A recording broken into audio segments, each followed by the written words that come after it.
بسم اللہ الرحمن الرحیم الحمد للہ کفا وسلام علی عبادہ الذین اصطفیٰ وصلی وسلم وبارک علی نبینا المصطفیٰ وعلی آلہ واصحابہ نجوم الہدی قادۃ التقیٰ ما بعد اللہم علمنا منہ ما جہلنا ووفقنا لما تحب وترضى من القول والعمل وجنبنا الفواحش والمعاصی والخطایا والزلل اللہم آثرنا واغفرنا واصلح لنا شأننا كله لا الہ الا انت اما بعد۔ کل میں نے 3-4 باتیں بتائی تھی جس میں علم حدیث کی تعریف، علم حدیث کے موضوع کے ساتھ ساتھ چند باتیں اور اس کے اندر گزری، پھر اس کے ساتھ علم حدیث کی فضیلت۔ ظاہر سی بات ہے کہ فضیلت کی بیان کرنے سے اس چیز کی اہمیت پیدا ہوتی ہے۔ انسان جب تک کسی چیز کی فضیلت نہیں سنتا وہاں تک اس چیز کی اہمیت پیدا نہیں ہوتی۔ یہی وجہ ہے کہ نکاح کے باب میں نبی اکرم صلی اللہ علیہ وسلم نے جہاں مسائل کی باتوں کو ذکر فرمایا وہاں فضائل بھی ذکر فرمایا کہ نکاح سے کیا کیا تمہیں حاصل ہوگا۔ مثلا تمہارے آنکھوں کی حفاظت ہوگی، بدن کی حفاظت ہوگی، اس کے علاوہ امت میں اضافہ ہوگا، تو فضائل بھی بیان فرمائے۔ عبادات میں نماز کے باب میں نبی علیہ السلام نے جہاں احکام بیان فرمائے وہاں نماز کے فضائل بھی بیان فرمائے۔ اور فضائل میں آپ خود بخاری شریف میں پڑھو گے جو بہت مشہور و معروف روایت ہے، ویسے تو بے شمار روایات ہیں فضائل کے باب میں، لیکن آپ پڑھو گے کہ کسی کے گھر کے سامنے نہر جاری ہو اور وہ 5 مرتبہ غسل کرے تو اس کے بدن پر میل نہیں رہتا، تو 5 صلوات کے ذریعے سے انسان کے بدن سے گناہوں کا میل صاف ہو جاتا ہے۔ یہ اس کے فضائل ہیں۔ وضو کے باب میں نبی علیہ السلام نے فرمایا کہ جب انسان وضو کرتا ہے تو اس کے بدن سے گناہ جھڑ جاتے ہیں۔ پھر اس کے ساتھ ساتھ اور عبادتوں کے باب میں بھی آپ صلی اللہ علیہ وسلم نے فضائل بیان فرمائے۔ یہ فضائل ترغیب کے لیے ہوا کرتے ہیں تاکہ انسان کو شوق پیدا ہو۔ علم حدیث شریف کے باب میں 2 طرح کے فضائل ہیں، ایک تو فضیلت عامہ و فضیلت خاصہ۔ فضیلت عامہ کا مطلب یہ ہوتا ہے کہ ہر وہ فضائل کی آیت یا احادیث مبارکہ جو تمام علوم دینیہ پر منطبق ہوتی ہے۔ مثلا تعالیٰ جل شانہ فرماتے ہیں یرفع اللہ الذین آمنوا منکم والذین اوتوا العلم درجات۔ یہ خاص علم حدیث کے باب میں نہیں ہے، تمام علوم دینیہ سے متعلق ہے۔ اللہ تعالیٰ مومنین کے درجات کو بلند کرے گا یا کرتا ہے، دونوں طرح ہے۔ خاص کر کے اہل علم والذین اوتوا العلم، تو اہل ایمان میں اہل علم آ گئے تھے۔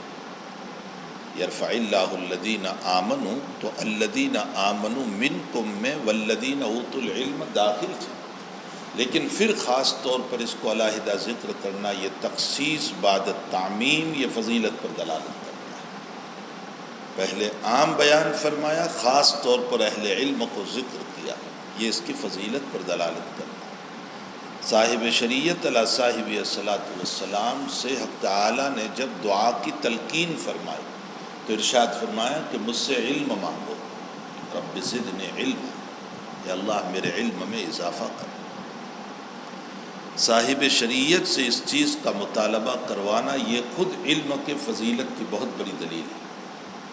اگر علم ایسی قابل فضیلت شے نہ ہوتی تو اتنے بڑے نبی سے یہ دعا کیوں کروائی جاتی؟ نمبر 3، هل يستوي الذين يعلمون والذين لا يعلمون۔ پیغمبر آپ فرما دیجئے کہ اہل علم اور غیر اہل علم دونوں برابر نہیں ہو سکتے۔ معلوم ہوتا ہے اہل علم کو ایک فضیلت ہے غیر اہل علم پر، اور یہی وہ بات ہیں کہ جو آج کل کے عوام سمجھ نہیں رہے۔ هل يستوي الذين يعلمون والذين لا يعلمون کو لوگ نہیں جان رہے۔ اس کی بنیادی وجہ یہ ہے کہ چونکہ کتابیں مختلف زبانوں میں ہو چکی اور ہر آدمی کے اپنی زبان میں کچھ نہ کچھ کتابیں آ چکی ہیں، دینی کتابیں ہیں، اور اس میں کچھ دینی مسائل لکھے ہوئے ہوتے ہیں، ظاہر سی بات ہے کہ ان دینی مسائل کو جو دو چار ہوا کرتے ہیں پڑھ کر کے یہ عامی انسان اپنے آپ کو عالم کے برابر سمجھ لیتا ہے، حالانکہ علم کوئی اور چیز ہے۔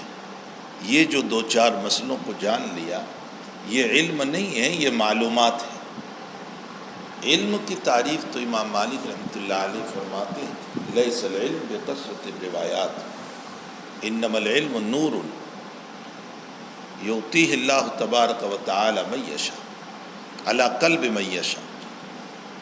بہت ساری روایتوں کو ازبر کرنے کا نام علم نہیں ہے، علم نام ہے تعالیٰ کی طرف سے ایک مخصوص ایک نور ہے جو انسان کے قلب پر ودیت کیا جاتا ہے، ڈالا جاتا ہے۔ تو آج کل عوام الناس اپنی دو چار مسئلوں کو جان کر یا دو چار گجراتی یا اردو یا اپنی مادری زبان کی کتاب کو پڑھ کر وہ سمجھ لیتے ہیں کہ ہمارے پاس علم ہے، علم یہ نہیں ہے۔ بہرحال اللہ تعالیٰ فرماتے ہیں کہ هل يستوي الذين يعلمون والذين لا يعلمون، اہل علم اور غیر اہل علم دونوں برابر نہیں ہو سکتے ہیں، یہ اہل علم کی فضیلت ہے۔ یہ تو آیات عامہ ہیں جس میں ہر طرح کے علوم دینیہ کی فضیلت ہے۔ روایات عامہ بھی ہیں، ابن ماجہ کی روایت ہے، نبی علیہ الصلاۃ والسلام نے فرمایا اطلب العلم، ابن ماجہ کی روایت ہے طلب العلم فریضۃ علی کل مسلم، علم کا حاصل کرنا ہر مسلمان پر فرض ہے۔ روایت میں مسلم کا لفظ ہے، مسلمات کا لفظ نہیں ہے۔ بہت سے لوگ اس میں مغالطہ کر جاتے ہیں اور مسلمات کا لفظ اضافہ کر دیتے ہیں۔ روایت میں مسلم کا لفظ ہے، ہاں یوں کہیے کہ مرد کے ضمن میں عورتیں داخل ہیں، اس لیے یہاں مرد کا مسئلہ نبی اکرم صلی اللہ علیہ وسلم نے ذکر فرمایا تو عورتیں بھی اس میں داخل ہیں کہ جہاں مردوں کو علم حاصل کرنا ہے وہاں عورتوں کو بھی۔ تو حضرت نبی علیہ الصلاۃ والسلام کا یہ کہنا طلب العلم فریضۃ علی کل مسلم، یہ خود علم کی فضیلت پر دلالت کرتا ہے۔ آپ بخاری شریف میں، ترمذی شریف وغیرہ میں روایت پڑھو گے من سلک طریقا یلتمس بہ علما سہل اللہ لہ طریقا الی الجنہ، جب آدمی حصول علم کے لیے نکلتا ہے، یعنی جب سفر کرتا ہے اور اس سے مقصود علم کی تلاش ہوتی ہے، سہل اللہ لہ طریقا الی الجنہ، تو اللہ اس کے لیے جنت کے راستے کو آسان کرتا ہے۔ معلوم ہوتا ہے کہ حصول علم کے لیے نکلنے والا گویا کہ جنت کے راستے کی طرف جا رہا ہے، اور یہ کوئی معمولی بات نہیں ہوئی کہ جو علم اتنی بڑی چیز ہے۔ اسی لیے بخاری شریف کتاب العلم میں آپ ایک روایت پڑھو گے من یرید اللہ بہ خیرا یفقہہ فی الدین، اللہ تعالیٰ جس کے ساتھ خیر کا ارادہ فرماتے ہیں اس کو دین کا فہم عطا فرماتے ہیں، دین کی سمجھ عطا فرماتے ہیں۔ یہاں ایک نقطہ سمجھو، انسان کثیر العزت ہو یا کثیر المال ہو، لیکن کہیں کوئی یقین کے ساتھ نہیں کہہ سکتا ہے کہ مجھے جو مال ملا ہے تو اللہ میرے ساتھ خیر کا ارادہ رکھ رہا ہے، کہیں نہیں، کوئی نہیں کہہ سکتا ہے مال والا۔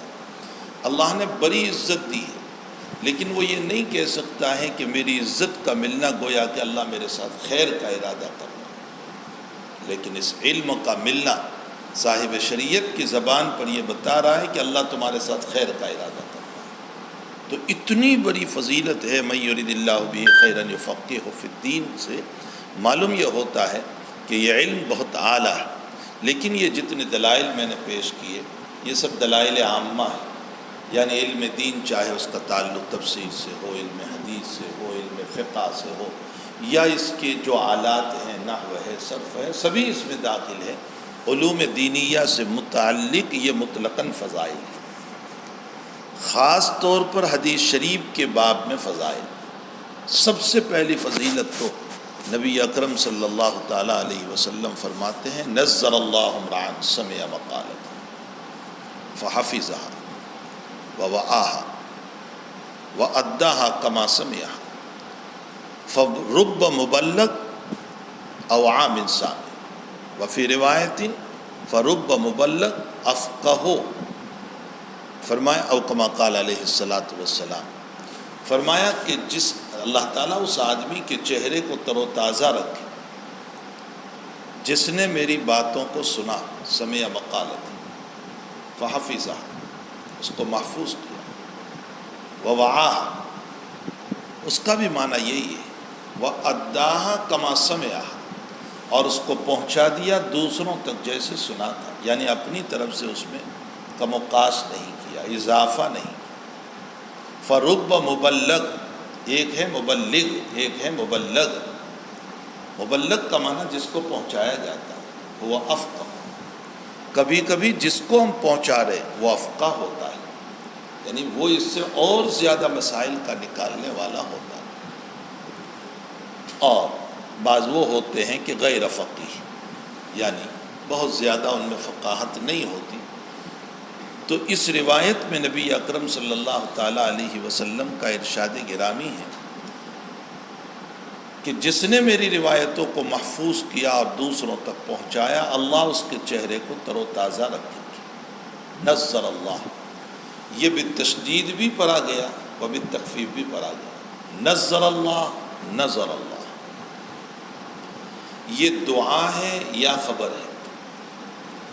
بعض محدثین کی رائے یہ ہے کہ یہ خبر ہے، یعنی نبی علیہ السلام خبر دے رہے ہیں۔ اگر اس کو خبر مانا جائے تو اس کا مطلب یہ نکلا کہ نبی علیہ السلام خبر دے رہے ہیں اس بات کی کہ جو میری روایت کو محفوظ کر کے دوسروں تک پہنچائے گا، تعالیٰ اس کے چہرے کو تر و تازہ بنائے گا۔ نبی صادق و مصدوق صلی اللہ علیہ وسلم ہیں، آپ کی خبر جھوٹی نہیں ہو سکتی اگر اس کو خبر مانا جائے، اور اگر اس کو دعا مانا جائے جیسا کہ بہت سارے محدثین نے لکھا ہے۔ اور پھر عجیب و غریب بات یہ ہے کہ یہ روایت متعدد صحابہ سے منقول ہے، بلکہ اس پر تواتر کا دعویٰ کیا گیا ہے، یعنی نظر اللہ عن سمع مقالتی، یہ روایت متواتر ہے۔ تو اگر اس کو دعا مانا جائے تو خود صاحب شریعت فرماتے ہیں کل دعاء لہ مجاب، وفی روایت کل دعاء لی مجاب، میری تمام دعاؤں کو اللہ قبول کرتا ہے۔ تو صاحب شریعت کی دعا جب قبول ہوتی ہے تو آپ دعا دے رہے ہیں محدثین کو، حدیث کے پڑھنے والوں کو، کہ اللہ تعالیٰ چہروں کو تر و تازہ رکھے، جو میری حدیث کو پڑھیں اس کو محفوظ کرے اور دوسروں تک پہنچائے۔ راجح قول یہی ہے کہ نزل اللہ میں دعا ہے، اگرچہ بعضوں نے خبر بھی کہا ہے، لیکن راجح یہی ہے کہ یہ دعا ہے۔ ظاہر سی بات ہے کہ صاحب شریعت کا دعا دینا حصول حدیث والوں کے لیے یہ علم حدیث کی بہت بڑی فضیلت ہو گئی۔ حسن بن علی العجیمی کے باب میں خطیب بغدادی رحمۃ اللہ علیہ نے نقل کیا ہے، فرماتے ہیں کہ وہ ایک آنکھ سے نابینا تھے، لیکن جب علم حدیث پڑھانے کے لیے بیٹھتے تھے تو ایسے معلوم ہوتا تھا کہ ان کی دونوں آنکھیں کام کرتی ہیں اور چہرہ بڑا خوبصورت لگتا تھا۔ کسی سائل نے سوال کیا کہ حضرت یہ کیا وجہ ہے؟ تو آپ نے ارشاد فرمایا بے برکت کلام رسول اللہ صلی اللہ علیہ وسلم، نبی علیہ السلام کے کلام کی برکت سے حق تعالیٰ نے مجھے یہ عطا فرمایا۔ معلوم یہ ہوتا ہے کہ حقیقتاً حضرت کی دعائیں لگتی ہیں ان لوگوں کو جو باب حدیث میں اپنے آپ کو کھپاتے ہیں، لگاتے ہیں، اور زندگی ہمارے حضرت کو ہم نے اخیر تک دیکھا، چہرہ بڑا نورانی، تر و تازہ۔ 81 سال کی عمر میں آپ روانہ ہوئے، لیکن موتی نام کی کوئی چیز آنکھوں میں نہیں تھی، اور نہ کبھی اس طرح کا مسئلہ ہوا۔ تو واقعتاً یہ ایک بہت بڑی فضیلت ہے، نظر اللہ عن سمع مقالتی۔ اب ایک چھوٹا سا اشکال اس پر ہوتا ہے کہ ہم دیکھتے ہیں کہ بعض مرتبہ بعض حدیث کے پڑھانے والے پریشان حال رہتے ہیں، مسائل ان کے لیے ہوتے ہیں، اور یہ فضیلت سمجھ میں نہیں آتی ان کے سامنے۔ اس کا جواب یہ ہے کہ چاہے احادیث مبارکہ ہو، چاہے قرآن پاک، حقیقت یہ ہے کہ جو آدمی اس کو اخلاص کی غرض سے پڑھے، الہیت کی غرض سے، رضائے رب و رضائے نبوی کی غرض سے، عمل کی نیت سے، یہاں بھی ہماری بہت بڑی کوتاہی ہے کہ ہم اگر ہمیں طلباء کو پوچھا جائے تم کیوں پڑھتے ہیں تو کہتے ہیں تاکہ ہم خوب پڑھائیں گے. یہ نیت ہی غلط ہے. اصل نیت تو یہ ہونی چاہیے کہ یہ کلام رسول ہے، ہم عمل کریں گے. یہ نہیں کہ ہم پڑھائیں گے. پڑھانا دوسرے نمبر کی بات ہے. تو حقیقت یہ ہے کہ انسان اخلاص کے ساتھ، للہیت کے ساتھ، رضائے مولا کے ساتھ وہ پڑھتا ہے تو یقیناً نزل اللہ کی برکتیں ہوتی ہیں. اور اگر نیت فاسدہ کے ساتھ جب وہ پڑھتا ہے تو پھر نزل اللہ کی دعا اس کو نہیں لگتی، اس لیے کہ صاحب شریعت کی دعا تو مخلصین کو لگاتا ہے. آپ دیکھیں کیا آپ بھی پڑھ رہے ہیں اور یہود و نصارہ بھی پڑھ رہے ہیں، بلکہ وہ ہم سے زیادہ پڑھ رہے ہیں.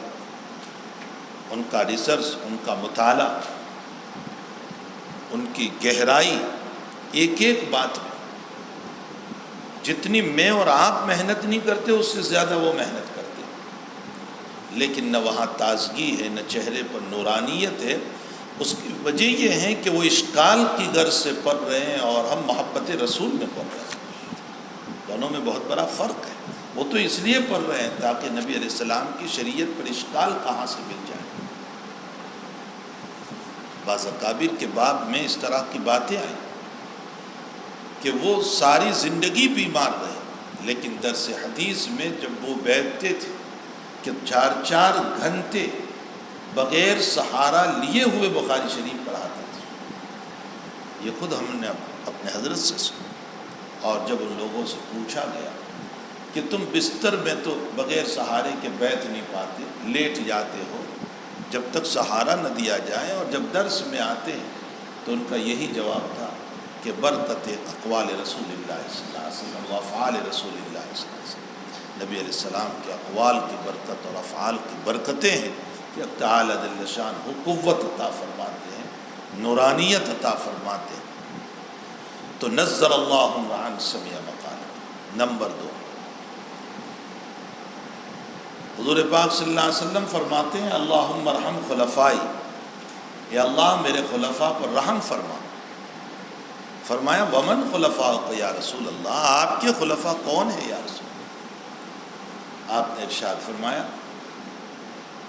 الذین یروون احادیثی ویعلمونها الناس، جو لوگ میری روایتوں کو پڑھتے ہیں، روایت کرتے ہیں اور دوسروں کو سکھاتے ہیں. آپ نے احادیث مبارکہ کے پڑھنے والوں کو اور دوسروں کو پڑھانے والوں کو اپنے خلفاء کہا. ظاہر سی بات ہے کہ خلیفہ جو ہوا کرتا ہے وہ مقرب ہوا کرتا ہے، ہر ایرے غیرے کو خلیفہ نہیں بنایا جاتا. اللہ نے اپنے نبیوں کو جو خلیفہ بنایا اس زمین پر اصلاً، تو انبیاء مقرب بارگاہ خداوندی ہوئے، ان کا ایک مقام ہے. تو خلیفہ جس کو بنایا جاتا ہے وہ مقرب ہوا کرتا ہے. اس کا مطلب یہ نکلا کہ نبی علیہ الصلوۃ والسلام احادیث کے پڑھنے والے جو مقربین ہیں ان کے لیے دعا فرما رہے ہیں اللہم ارحم خلفاء، یا اللہ رحم فرما میرے خلفاء پر. فرمایا ومن خلفاءک یا رسول اللہ، فرمایا الذین یروون احادیث ویعلمون. تیسری فضیلت، ان اولی الناس بی یوم القیامہ اکثرہم علی صلاۃ. قیامت میں سب سے زیادہ مجھ سے قریب جو ہوں گے وہ لوگ ہیں جو مجھ پر کثرت سے درود شریف پڑھتے ہیں.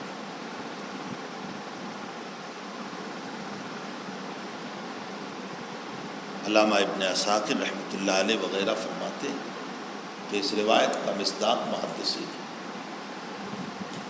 اس لیے کہ محدثین سے زیادہ درود شریف کے پڑھنے والے کوئی نہیں. آپ صبح سے شام تک اتنی ساری کتابیں پڑھو گے اور ہر کتاب میں قال رسول اللہ صلی اللہ علیہ وسلم، فعل رسول اللہ صلی اللہ علیہ وسلم، ہر گھنٹے میں آپ یہی پڑھتے چلو گے اور رسول اللہ کے ساتھ صلی اللہ علیہ وسلم بولتے چلے جاؤ گے تو آپ سے بڑھ کر درود شریف کا پڑھنے والا کون ہو؟ اور جب کثرت سے درود شریف کے پڑھنے والے تو وہ نبی اکرم صلی اللہ تعالیٰ علیہ وسلم سے قریب ہیں۔ اس لیے بھائی ان فضائل خاصہ کو دیکھ کر یہ معلوم ہوتا ہے کہ یہ علم جو ہے وہ انتہائی درجہ اعلیٰ ہے، اور اس علم کے باب میں انسان کو شوق، ذوق، محبت، پیار کے ساتھ اس علم میں انسان کو اپنے آپ کو کھپانا چاہیے۔ خطیب بغدادی رحمۃ اللہ علیہ نے شرف اصحاب الحدیث میں سفیان ابن عیینہ رحمۃ اللہ علیہ سے نقل فرمایا،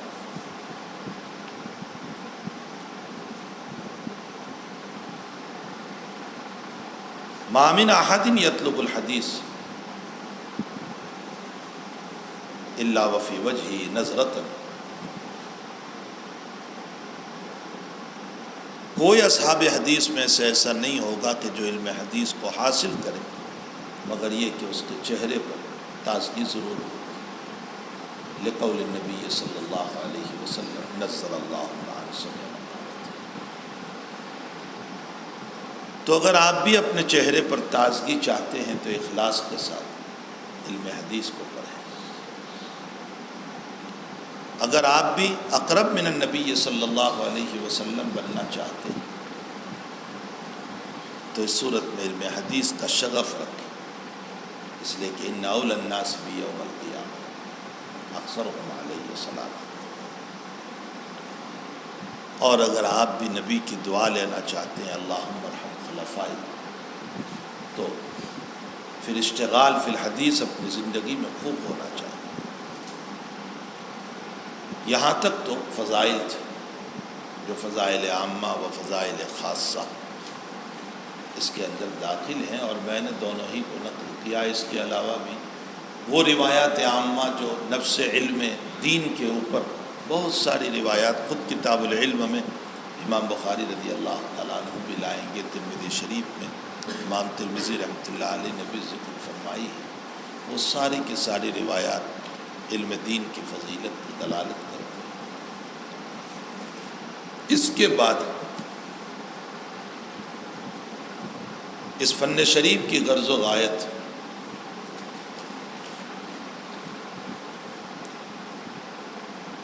غرض کہا جاتا ہے محرک الفعل کو، اور غایت کہا جاتا ہے نتیجۃ الفعل کو۔ صاحب کشف الظنون نے یہ بات لکھی، کسی کام کے کرنے پر آپ کو ابھارا، یہ غرض ہے، اسی کو میں نے کہا محرک الفعل، اور اس پر جو ثمرہ مرتب ہوا، نتیجہ، اس کو کہا جاتا ہے غایت، جس کو نتیجۃ الفعل کہا جاتا ہے۔ غرض اور غایت میں عام خاص کی نسبت ہے۔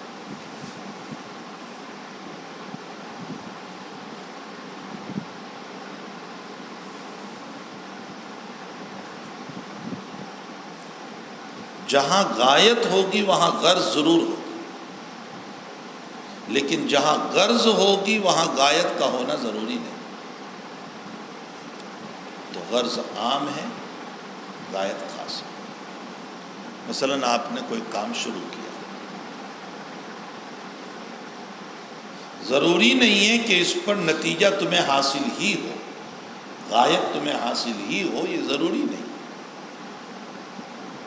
آپ نے ایک کاروبار شروع کیا، آپ کے دل میں کمانے کا جذبہ پیدا ہوا، محرک الفعل، اور آپ نے دکان شروع کی، یہ تو ہو گئی غرض۔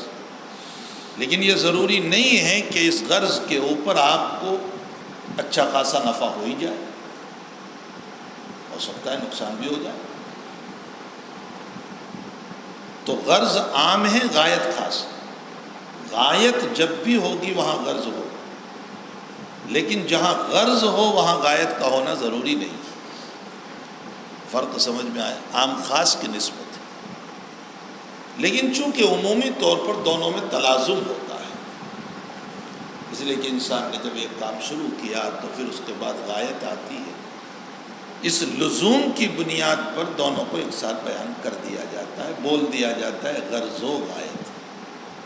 ورنہ غرض اور ہے، غایت اور ہے. آپ کے دل میں داعیہ پیدا ہوا کہ مجھے فلاں چیز خریدنا ہے انکلیشور سے. اس داعیے نے آپ کو ابھارا انکلیشور جانے کے لیے، اور آپ انکلیشور چلے. یہ ہے غرض، اس کو محرک الفعل. اور وہاں جا کر اس چیز کو خرید لیا، اس کو کہا جاتا ہے غایت. علم حدیث کی غرض و غایت کیا ہے؟ حضرات علماء نے علم حدیث کے باب میں قریباً 8-9 غرض و غایت بیان فرما دی. نمبر 1، عام طور پر مشہور و معروف یہی ہے کہ الفوز بسعادت الدارین. علم حدیث کے پڑھنے سے دونوں جہان کی کامیابی ملی. آخرت کی کامیابی تو ہے ہی، اگر اخلاص کے ساتھ انسان پڑھتا ہے تو ابھی فضیلت میں آپ نے سنا. آخرت کی کامیابی تو ہے ہی، نبی سے قریب ہوگا، اللہ کی رضا ملے گی، جنت ملے گی، وغیرہ وغیرہ. لیکن سعادت الدارین میں تو دنیا بھی ہے. تو دنیا میں سعادت کیسے ملے گی؟ اس کا جواب یہ ہے کہ دنیا کی سعادت، دنیا میں سکون ملے گا. انسان جب طریقہ نبوی پر زندگی گزارتا ہے تو اس کو سکون ملتا ہے، ورنہ قلب میں بے چینی رہتی ہے. بہت سی مرتبہ آپ دیکھ لیں، کوئی گناہ جب ہم کر لیتے ہیں، اگرچہ نفس کے ابھارنے پر ہو گئے، لیکن قلب بے چین رہتا کہ میں نے غلط کیا. روح ہمیں کوستی ہے کہ یہ تو نے کیا کیا. تو جب گناہ پر قلب کی بے چینی ہے تو اتباع نبوی پر یقیناً قلب خوش ہوگا، اور قلب کی خوشی یہ سکون ہے. کچھ سمجھ میں بھی؟ تو دنیا کی کامیابی کا مطلب یہ ہوتا ہے کہ انسان کو سکون ملے، اور انسان چاہتا ہی ہے کہ سکون ملے.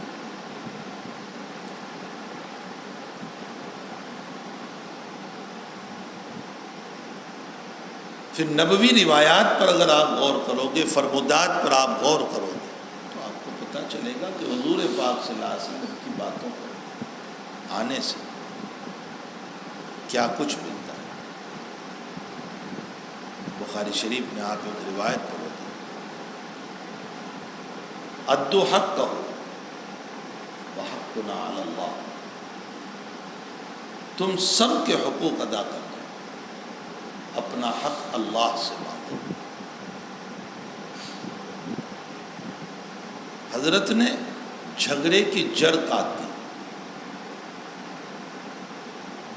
دنیا کے سارے جھگڑوں کی بنیاد یہ ہے کہ سارے لوگ میرا حق دیں، میں کسی کا نہ دوں. یہ ہے جھگڑے کی بنیاد. استاذ چاہتا ہے طلبہ میرا حق دیں، میری عزت کریں، میرا مقام ہے، چاہے میں نہ پڑھاؤں. اور طالب علم چاہتا ہے کہ میرے حقوق ملے مجھ کو، چاہے میں نہ پڑھوں. سارے لوگ طالب حقوق تو ہے، لیکن ادائیگی حقوق، یہی بنیادی جھگڑا ہے. بیوی چاہتی ہے میرے حقوق ملے، چاہے میں شوہر کی خدمت نہ کروں، اور شوہر چاہتا ہے میرے حقوق ملے، چاہے میں کفالت نہ کروں. اولاد چاہتی ہے ماں باپ میرے حقوق ادا کرے، چاہے میں ان کی وفاداری نہ کروں. اور ماں باپ چاہتے ہیں اولاد میرے حقوق ادا کرے، چاہے میں ان کے حقوق ادا نہ کروں. حکومت چاہتی ہے کہ رعایا ہمیں مانے چاہے ہم رعایا کو نہ دیں، اور رعایا چاہتی ہے کہ حکومت ہمارے حقوق دیں چاہے ہم وفاداری نہ کریں۔ سارے جھگڑوں کی بنیاد یہ ہے کہ طلب حق ولا يعد حق الغیر، اور صاحب شریعت یہ کہہ رہے ہیں کہ نہیں، تم سب کے حق ادا کرو، اگر تمہارا کوئی حق نہیں دیتا تم اللہ سے کرو۔ اگر ہر انسان اس پر آ جائے تو دنیا میں کہیں جھگڑا رہے گا؟ شوہر سوچے گا چلو میں اس کا حق دے دوں، یہ حق ادا نہیں کرتی، رب سے کہے ربنا هب لنا من ازواجنا وذرياتنا قرة اعین۔ استاذ طلباء کو محنت سے پڑھا دیں جو حق ہے، اگر طلباء احترام و عزت نہیں کرتے اللہ سے کہیں کہ اللہ میرے طلباء میرا احترام نہیں کرتے، ان کے دلوں میں میری عظمت پیدا کر، اللہم اجعل فی اعینی صغیرا وفی اعین الناس کبیرا، مجھے میری نظروں میں چھوٹا بنا دے لیکن دوسروں کی نظر میں باعزت بنا دے۔ یہ ہے نبوی تعلیم۔ اگر انسان اس تعلیم پر اتر جائے تو اس کو دنیا کی بھی کامیابی مل جائے گی، اس لیے کہ اس سے سکون ملے گا۔ تو الفوز بسعادت الدارین ہو گیا یا نہیں؟ اور اس طرح کلام نبوی کو اٹھا کر چلے جائیں، ہر کلام رسول صلی اللہ علیہ وسلم میں آخرت تو ہے ہی، لیکن دنیا میں بھی آپ کو سکون اور راحت۔ تو عام طور پر جو مشہور و معروف ہے وہ تو یہی ہے کہ الفوز بسعادت الدارین۔ نمبر 2،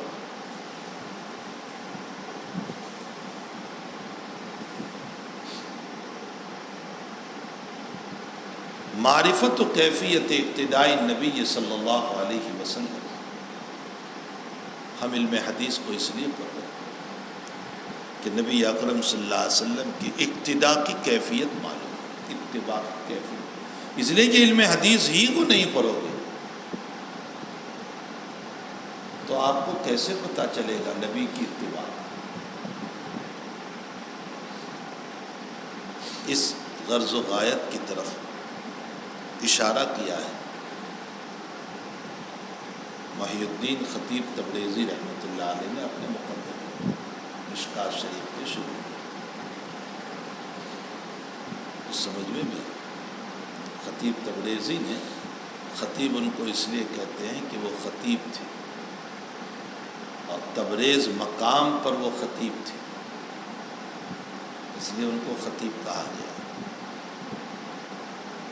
اور عجیب و غریب بات یہ ہے کہ خطیب تبریزی کو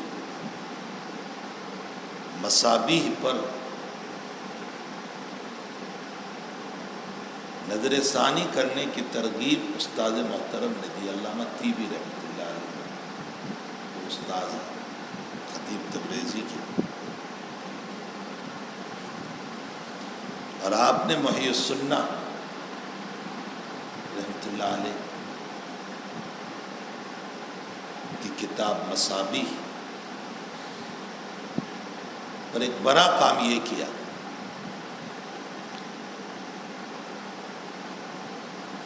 کہ ولی الدین محی السنہ رحمۃ اللہ علیہ نے مصابیح میں روایات تو لکھی تھی لیکن صحابی کے نام نہیں تھے، یہ کس صحابی سے؟ خطیب تبریزی نے ان صحابی کے نام کا اضافہ فرمایا، مشکوٰۃ میں دیکھیں۔ نمبر 2، خطیب تبریزی رحمۃ اللہ علیہ نے حوالے جات درج کی، رواہ البخاری متفق علیہ، رواہ مسلم، رواہ الترمذی وغیرہ۔ اور صاحب مصابیح نے 2 فصل رکھی تھی، فصل اول میں متفق علیہ روایات تھی، اور فصل ثانی میں متفق علیہ کے علاوہ صحاح ستہ میں سے 4 کتابوں کی روایتیں تھیں۔ خطیب تبریزی نے تیسری فصل قائم فرمائی اور اس میں صحاح ستہ کے علاوہ دیگر کتابوں کی روایتوں کو بھی درج فرمایا۔ یہ 3 کام کیے، اور ان تینوں کاموں کی طرف ترغیب علامہ طیبی نے دی۔ اور جب خطیب تبریزی نے یہ کام کیا تو اپنی اس کتاب کا نام رکھا مشکات المصابیح۔ وہ مصابیح تھی، اس پر مشکات کا اضافہ کیا، مشکات المصابیح۔ اور شراح حدیث فرماتے ہیں کہ اس نام کے اندر آپ کی تواضع ٹپک رہی ہے، خطیب تبریزی کی تواضع ٹپک رہی ہے۔ اور وہ تواضع اس طرح کہ آپ یہ بتانا چاہتے ہیں کہ اصل چراغ تو صاحب مصابیح ہی کا ہے، میں تو ایک تاقچے کی حیثیت ہے۔ اس لیے اپنے اس کتاب کا نام مشکات المصابیح، مشکات کا معنی تاقچہ، بس میرا کام تو ایک تاقچے کی حیثیت ہے، میری بساط ہی کیا ہے، اصل چراغ تو صاحب مصابیح کی مصابیح ہے۔ تو نام رکھنے میں بھی آپ نے انتہائی تواضع اختیار کیا، ایسے ہی نام نہیں رکھ دیا مشکات المصابیح۔ اور عجیب و غریب بات یہ ہے کہ جب شاگرد نے یہ کام کیا تو شرح استاد لکھ رہا ہے طیبی رحمۃ اللہ۔ عجیب بات ہے، کبھی کبھی طالب علم کا وہ کام ہوا کرتا ہے کہ استاد اس کتاب کے اوپر کچھ لکھنے پر مجبور ہو جاتا ہے۔ مولانا تقی صاحب عثمانی نے علوم القرآن لکھی، مشہور کتاب ہے۔ اصلاً ان کے والد صاحب حضرت مفتی محمد شفیع صاحب رحمۃ اللہ علیہ نے ان سے فرمایا کہ میں نے معرف القرآن لکھی ہے محمد تقی، اب میرے قوا کمزور اور ضعیف ہو گئے ہیں، اس پر کچھ تمہیدی بات لکھنا ہے معرف القرآن کے سلسلے میں، تو کچھ لکھ دے۔ اصلاً تو یہ کہا تھا، لیکن مولانا نے کچھ لکھ دے کو کیا لکھا کہ اتنی بڑی کتاب ہو گئی۔ حضرت مفتی شفیع صاحب رحمۃ اللہ علیہ خود فرماتے ہیں کہ میں نے جب عزیزم محمد تقی کی ان باتوں کو دیکھا تو میرے دل میں یہ بات آئی کہ اگر میں خود بھی لکھتا معرف القرآن کے سلسلے میں کچھ باتیں تو اتنی وضاحت کے ساتھ نہیں لکھ پاتا جتنی وضاحت کے ساتھ محمد تقی نے لکھا۔ اور پھر خود مولانا ہی نے فرمایا، مفتی شفیع صاحب رحمۃ اللہ علیہ پیارے، اب اس کو معرف القرآن کے شروع میں جگہ دینے کی ضرورت نہیں، اس کو مستقل چھپواؤ، اس لیے کہ یہ تو ایک کتاب ہے۔ تو اصلاً علوم القرآن جو ہے وہ مقدمہ ہے معرف القرآن، سمجھ میں بھی آ رہا ہے، یہ مقدمہ ہے۔ اب یہاں باپ اپنے بیٹے کی تعریف کر رہا ہے بحیثیت ابنیت نہیں، بحیثیت علوم۔ تو کبھی طالب علم وہ کام کرتا ہے کہ استاذ مجبور ہو جاتا ہے اس کتاب کے بعد میں کچھ لکھنے پر۔ آپ دیکھو بہت سارے شاگرد کبھی کوئی کتاب، آج کل تو ایک تو فیشن بنی ہوئی ہے تقریر لکھ دیجیے، تقریر لکھ دیجیے۔ اب وہ بیچارے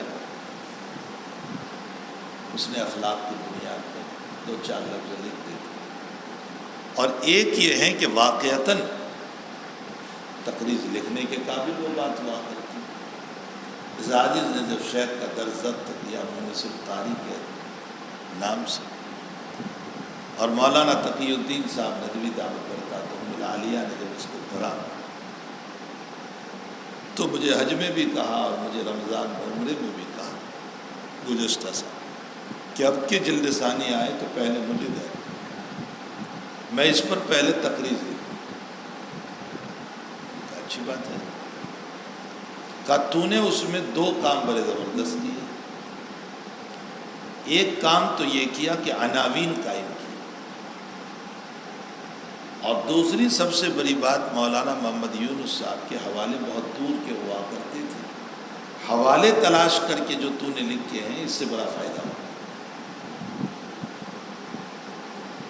تو بہرحال مشکات المصابیح میں بھی حضرت کی تواضع ہے، خطیب تبریزی رحمۃ اللہ علیہ کی، کہ آپ نے باوجود ہی کہ اتنا بڑا کام کیا، صحابی رسول صلی اللہ علیہ وسلم کا نام لکھا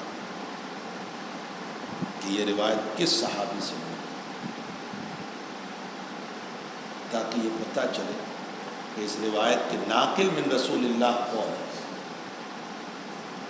اور پھر اس کے ساتھ ساتھ اس کی تخریج فرمایا کہ یہ روایت کہاں ہے، متفق علیہ ہے یا بخاری میں یا مسلم میں ہے یا سنن میں، اور پھر فصل ثالث کا اضافہ بھی فرمایا۔ تو ایک بہت بڑا کام کیا۔ ایک چھوٹا سا اشکال وہاں ہو سکتا ہے کہ بات تو پھر بھی مبہم رہی کہ آپ نے صرف صحابی کا نام لکھا، سند کہاں ہے؟ سند تو درج نہیں فرمائی، تو بات تو پھر بھی مبہم رہی۔ اس کا جواب یہ ہے کہ مبہم کہاں، آپ کو حوالہ دے دیا ہے کہ یہ روایت متفق علیہ ہے تو اس کی سند بخاری مسلم میں دے دیا، مبہم کہاں نہیں، واضح کر دی بات کو۔ تو خطیب تبریزی رحمۃ اللہ علیہ نے مشکات کے مقدمے میں یہی غرض و غایت لکھی، معرفت بے اقتداء نبی صلی اللہ علیہ وسلم۔ مطلب یہ ہے کہ اگر ہم علم حدیث کو پڑھیں گے تو ہمیں نبی اکرم صلی اللہ علیہ وسلم کی اقتداء اور اتباع کا طریق معلوم ہے کہ آپ کی اتباع کیسے کی جائے۔ نمبر 3،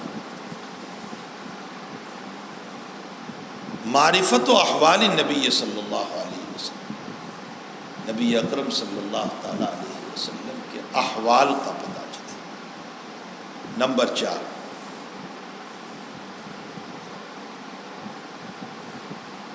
تحصیل الفضائل والادعیہ التی مروی عن النبی صلی اللہ علیہ وسلم۔ ہم علم حدیث کو اس لیے پڑھ رہے ہیں تاکہ وہ فضائل ہم کو مل جائیں اور وہ دعائیں ہم کو مل جائیں جو نبی علیہ السلام سے منقول ہیں۔ جیسے ابھی میں نے فضائل کے باب میں نقل کی، جو فضائل عمومی اور خصوصی جو نقل کی، وہ فضائل ہم کو مل جائیں اور وہ دعائیں ہم کو مل جائیں، نزل اللہ عن سمع مقالتی یا اللہم برحم خلفائی۔ اس لیے ہم علم حدیث شریف کو پڑھ رہے ہیں۔ نمبر 5، ہم اس علم حدیث کو اس لیے پڑھ رہے ہیں کہ یہ محبوب کا کلام ہے اور محبوب کے اقوال و افعال ہیں، اور ظاہر سی بات ہے کہ محبوب کی ہر ادا محبوب ہوا کرتی ہے، تو آپ کے اقوال و احوال سے بھی اور آپ کے افعال سے بھی ہمیں محبت ہے، بس صرف محبت محبت ہے۔ یہ ہمارے حضرت شیخ مولانا محمد زکریا صاحب کاندلوی رحمۃ اللہ علیہ بیان فرمایا کرتے تھے۔ نمبر 6، التشریح والتبیین لقرآن العظیم۔ ہم علم حدیث کو اس لیے پڑھ رہے ہیں تاکہ قرآن عظیم کی وضاحت کرے، تشریح و تبیین کرے۔ نبی علیہ السلام کو اللہ تعالیٰ نے فرمایا وَأَنزَلْنَا إِلَيْكَ الذِّكْرَ لِتُبَيِّنَ لِلنَّاسِ، ہم نے آپ پر قرآن اتارا ہے تاکہ آپ اس کی وضاحت کریں، لِتُبَيِّنَ لِلنَّاسِ۔ قد من اللہ علی المؤمنین اذ بعث فیہم رسولا من انفسہم یتلو علیہم آیاتہ ویزکیہم ویعلمہم الکتاب والحکمہ۔ یہاں حکمت سے حضرت امام شافعی رحمۃ اللہ علیہ فرماتے ہیں سنت مراد ہے، اگرچہ حکمت کی تفسیر بہت ساری ہے، لیکن امام شافعی رحمۃ اللہ علیہ فرماتے ہیں کہ اس سے سنت مراد ہے۔ اور بھی کچھ اکابر نے حکمت کا یہی معنی راجح قرار دیا کہ حکمت بمعنی سنت رسول صلی اللہ علیہ وسلم۔ تو ہم علم حدیث کو اس لیے پڑھ رہے ہیں تاکہ التشریح والتبیین لقرآن العظیم۔ ظاہر سی بات ہے کہ یہ علوم ہوں گے تو ہم قرآن کریم کی وضاحت کریں گے، اس لیے کہ قرآن جس ذات گرامی پر اترائے وہی اس کا مطلب سمجھ سکتا ہے۔ اگر اگر صرف عربی زبان کے جاننے پر مطالب سمجھ میں آ جاتے تو پھر اس صورت میں عدی ابن حاتم رضی اللہ تعالیٰ عنہ اور سہل بن سعد رضی اللہ تعالیٰ عنہ کو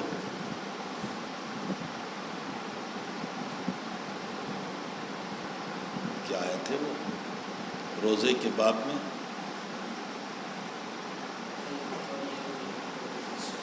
حتیٰ یتبین لکم الخیط الابیض من الخیط الاسود من الفجر، حالانکہ اس سے صبح صادق مراد ہے، لیکن وہ حقیقی دھاگا سمجھے اور اپنے تکیے کے نیچے کالا اور سفید دھاگا رکھ لیا اور اس کو دیکھتے رہے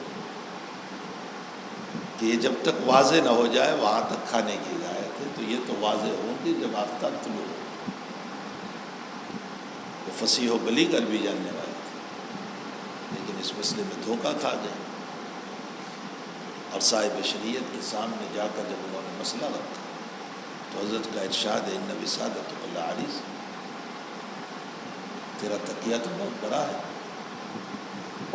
مطلب یہ ہے کہ اس سے تو رات اور دن مراد ہے کہ رات ختم ہو اور دن شروع ہو، صبح صادق ہو جائے تو روزہ شروع ہو جاتا ہے، تو پوری رات اور پورا دن تیرے تکیے کے نیچے آ گیا۔ ان وسادۃ العریض، تیرا تکیہ بہت بڑا ہے۔ تو صرف عربی زبان کے جاننے پر کوئی علم حدیث سمجھ میں نہیں آ جاتا۔ جیسے بہت سارے لوگ کہتے ہیں ادیب بن جاؤ، ادیب بننے سے آپ کو عربی زبان تو آئے گی، لیکن اس کے لیے یہ مسئلہ نہیں ہے کہ صرف عربی زبان جان لی اور آپ بہت ماہر ہو گئے۔ بعضوں کا کام یہی ہوتا ہے کہ ادیب بن جاؤ تاکہ عربی کتابیں دیکھیں۔ اگر صرف زبان دانی پر مسئلہ ہوتا تو عدی ابن حاتم رضی اللہ تعالیٰ اور سہل بن سعد کو یہ غلطی نہ ہوتی۔ آپ کو رجوع کرنا پڑا نبی اکرم صلی اللہ علیہ وسلم سے، اور حضرت نے فرمایا کہ اس سے صبح صادق مراد ہے۔ تو جس ذات گرامی پر قرآن اترا ہے وہ اس کے مفہوم کو خوب جانتا ہے کہ اس آیت کا کیا مطلب ہو سکتا ہے۔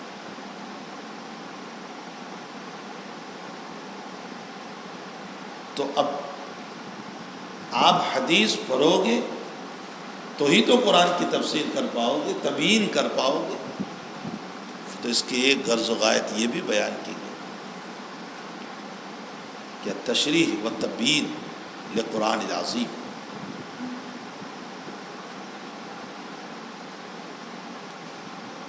ایک غرض و غایت یہ بھی بیان کی گئی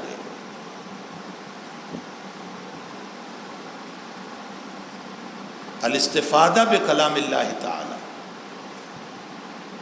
علم حدیث اس لیے پڑھ رہے ہیں تاکہ قرآن کریم سے استفادہ کر سکیں، اس لیے کہ صاحب شریعت کے کلام کے بغیر قرآن کریم سے استفادہ ہو ہی نہیں سکتا۔ قرآن تو بہت ہی زیادہ مجمل کتاب ہے، تعالیٰ کا کلام ہے، یہ تو اس کو کیسے ہم سمجھ پائیں۔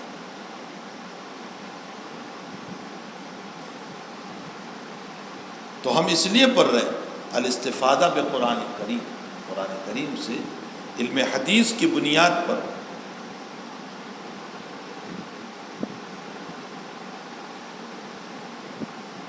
مطالب کو سمجھ سکیں اور قرآن سے استفادہ کر سکیں۔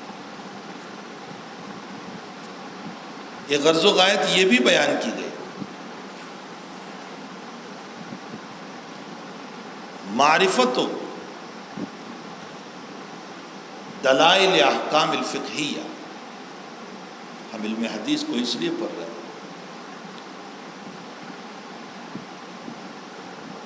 فقہ احکام کے دلائل کا پتہ چلے۔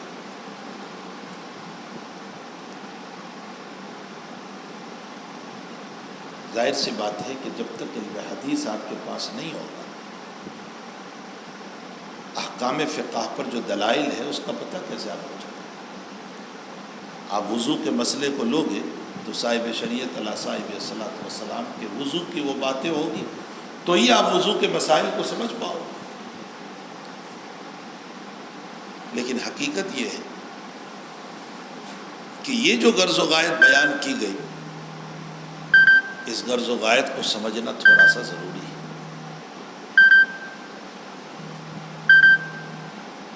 معرفت دلائل الاحکام الفقہیہ، یہاں فقہ بمانا وہ کنویں کا میدک نہیں جو ہم سمجھتے ہیں، وہ مطلب نہیں ہے. یعنی کچھ فروعی مسائل، وضو کے 4 مسئلے اور نماز کے 10 مسئلے، یہ صرف نہیں، فروعی مسائل نہیں.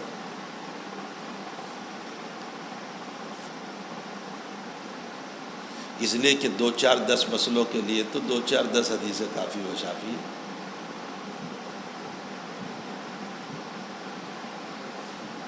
فقہ کی جامع تعریف جو آپ قدوری سے پڑھتے چلے آئے. امام ابو حنیفہ رحمۃ اللہ علیہ فرماتے ہیں معرفت النفس ما لها وما علیہا، معرفت النفس ما لها وما علیہا، انسان کا نفس کا ان چیزوں کو جاننا جو اس کے لیے مفید ہیں، جو اس کے لیے مضر ہیں. یہاں کوئی فقہی ذرا سی بات نہیں ہے. دیکھو فقہ کی تعریف کیا کر رہے ہیں، میرے لیے تمام مفید چیزیں اس کو جاننا، چاہے وہ کھانے کے اعتبار سے ہو، پینے کے اعتبار سے ہو، عبادات کے اعتبار سے ہو، معاملات کے اعتبار سے ہو، معاشرت کے اعتبار سے ہو، اخلاق کے اعتبار سے ہو، کسی بھی حیثیت سے ہو. معرفت النفس ما لہا، جتنی چیزیں مفید ہیں اس کو جاننا، وما علیہا، اور جتنی چیزیں میرے لیے مضر ہیں اس کو جاننا، چاہے وہ کھانے کے اعتبار سے ہو، پینے کے اعتبار سے ہو، مسائل کے اعتبار سے ہو، زندگی گزارنے کے اعتبار سے ہو، سلیقوں کے اعتبار سے ہو، یہ سب کے سب اس میں داخل ہیں. تو یہ چند فروعی مسئلے کا نام نہیں ہوا. اسی لیے ابن جوزی رحمۃ اللہ علیہ فرماتے، ابن قیم جوزی، ابن جوزی صوفی نہیں، اعلام الموقعین میں ابن قیم جوزی رحمۃ اللہ علیہ فرماتے ہیں میرا جی چاہتا ہے کہ میں اعلام الموقعین پڑھاؤں. یہ کتاب پڑھنے کے قابل. چند کتابیں وہ ہیں کہ اگر آپ ان کتابوں کو پڑھو گے تو میں سمجھتا ہوں کہ علوم کے دریا کھل جائیں گے آپ کے سامنے. اس میں اعلام الموقعین ہے، اسی میں علامہ شاطبی کے الموافقات ہیں، اسی میں شاہ ولی اللہ صاحب محدث دہلوی رحمۃ اللہ علیہ کی حجت اللہ البالغہ ہے، اسی میں ابن صلاح رحمۃ اللہ علیہ کا مقدمہ ہے. یہ چند کتابیں وہ ہیں کہ اگر آپ ان کتابوں کو پڑھو گے تو ایک علوم کا سمندر آپ کے ہاتھ میں ہے. ابن قیم اعلام الموقعین میں فرماتے ہیں کہ اس سے جامع تعریف کوئی نہیں ہو سکتی جو امام ابو حنیفہ رحمۃ اللہ علیہ فرماتے ہیں معرفت النفس ما لہا. انسان کا اپنے لیے مفید چیز کو جاننا اور مضر چیز کو جاننا، تو یہ صرف وضو کے مسئلوں میں منحصر تو نہیں رہا، نماز کے مسئلوں میں منحصر تو نہیں رہا، حتیٰ کہ کھانے پینے کے مسائل بھی آ گئے، اخلاق کے مسائل بھی آ گئے، معاشرت کے مسائل بھی آ گئے، بیوی کے ساتھ محبت کے مسائل بھی آ گئے، دوست و احباب کے ساتھ ملاقات کے مسائل بھی آ گئے کہ اس میں مفید کیا ہے، مضر کیا ہے. مثلا میں آپ کو مثال دوں، اجمالی طور پر میں اس مضمون کو آپ کو سمجھاؤں. بخاری شریف میں ہے کہ ایک صاحب آ رہے تھے، حضرت نے حضرت عائشہ رضی اللہ تعالیٰ عنہ کو فرمایا یہ شر الناس ہے، بدترین آدمی ہے جو آ رہا. لیکن جب وہ آ گیا تو حضرت نے بڑا اکرام کیا اس کا. اس زمانے کے اعتبار سے جو اکرام کا طریق ہوگا، جیسے آج کل اکرام یہ ہے کہ بھائی پانی پلاؤ، چائے پلاؤ وغیرہ، اس زمانے کا جو اکرام ہوگا کہ حضرت نے کھجور پیش کی ہوگی یا اور بہت احترام کے ساتھ اس کے ساتھ ملے ہوں گے. جب وہ چلا گیا تو حضرت عائشہ نے فرمایا حضرت آپ نے تو اس کو شر الناس کہا تھا اور بڑے اکرام سے آپ کو پیش آئے. تو آپ صلی اللہ علیہ وسلم نے فرمایا زمین پر بدترین اللہ کی مخلوق وہ ہے کہ اس کے شر سے بچنے کے لیے لوگ اس کو سلام کریں، اتقائے شر کے لیے، کہ اگر میں اس کو سلام نہیں کروں گا، اس کا اکرام نہیں، تو یہ باہر نکل کر میری برائی کرے گا. یہ مجھے بدنام کرے گا، یہ حقیقت نہیں سمجھے گا کہ میں اس وقت کس پوزیشن میں، یہ باہر نکل کر برائی کرے گا۔ تو ایسے وقت میں اس کے شر سے بچنے کے لیے اس کا اکرام کرنا۔ اب آپ بتائیے کہ آپ نے جو اس کا اکرام کیا، حالانکہ وہ شر الناس ہے، یہ معرفت النفس ما لہا وما علیہا ہوا کہ نہیں؟ جو مضر تھی آپ نے اس کا اکرام کر لیا۔ اب یہ آپ فقہ کی کتاب میں مسئلہ تلاش کرو گے تو کہاں ملے گا؟ ساری ہدایت اٹھا کر دیکھو، کہاں ملے گا یہ مسئلہ؟ قدوری اٹھا کر دیکھو، یہ مسئلہ تمہیں کہاں ملے گا؟ ایسی بے شمار مثالیں آپ کو۔ اس لیے امام صاحب رحمۃ اللہ علیہ تعریف فرماتے ہیں معرفت النفس ما لہا وما علیہا الفقہ۔ فقہ کہتے ہیں اپنے لیے مفید اور مضر چیز کو جان لینا، جو بھی ہو، چاہے اس کا تعلق معاملات سے ہو، معاشرت سے ہو، اخلاق سے ہو، یا عبادات سے ہو، یا عقائد سے ہو۔ شرک کرنے میں ضرر ہے، وحدانیت رب کے اندر خیر ہے، تو ما لہا وما علیہا ہو۔ اگر یہ بات آپ کو سمجھ میں آ گئی تو پھر یہ جو ابھی میں نے جو غرض و غایت پیش کی کہ معرفت و دلائل الاحکام الفقہیہ، احکام فقہیہ کے دلائل کو جاننا یہ آسان ہو جائیں، اس لیے ہم علم حدیث کو پڑھ رہے ہیں۔ یہاں دلائل احکام فقہیہ کا مطلب وہ فروعی چند مسائل نہیں، یہاں فقہ سے مطلب وہ ہیں جو امام صاحب نے کہا۔ میں یہ سمجھانا چاہتا ہوں،